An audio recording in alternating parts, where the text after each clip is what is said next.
Well, here are the 5 things you need to know for today. The first pancake breakfast of the Calgary Stampede goes this morning down on Stephen Avenue. It is hosted by a number of Calgary-based organizations, including Tourism Calgary, Calgary Economic Development, and the Chamber of Commerce. There is music, a theatre group, and line dancers down there. And as is tradition, a number of politicians are taking over the grill. The breakfast runs from 7:30 to 10:30 and is free.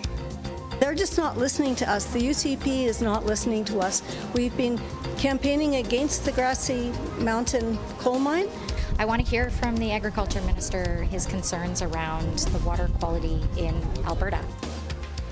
The public had plenty to say to Premier Smith at a town hall in Okotoks last night. Smith and Agriculture Minister R.J. Sigurdsson spoke for about 10 minutes before opening the floor to questions. People then lined up to speak out on issues like Alberta sovereignty, policing, and health care. There were also questions about coal mining projects and their impact on the environment.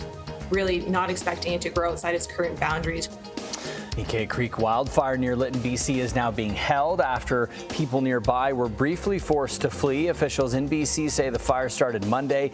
It has been 4 years to the day of a devastating fire that destroyed Lytton and killed 2 people. Another fire north of Lytton is now burning out of control, quadrupling in size from Tuesday night. There are also evacuation orders and alerts in place along Highway 12. The road is closed between Lytton and Lillooet. We had a very good meeting. Talking about the industry, and we've been very, very clear. We're always going to be there to support the workers and the industry.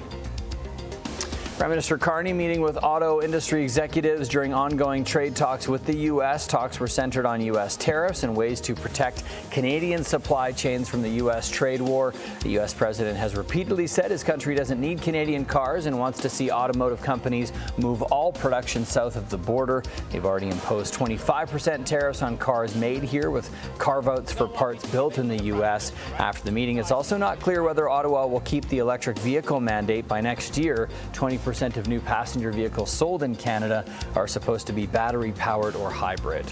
And debate in the U.S. House of Representatives this morning as Republicans struggle to pass President Donald Trump's spending bill. The only progress so far has been a procedural roll call, which took about 6 hours to pass. The spending bill passed in the Senate, but is disliked by both moderate and hardline Republicans. Moderates don't like cuts to programs like Medicaid, and hardliners object to spending that will balloon the national debt.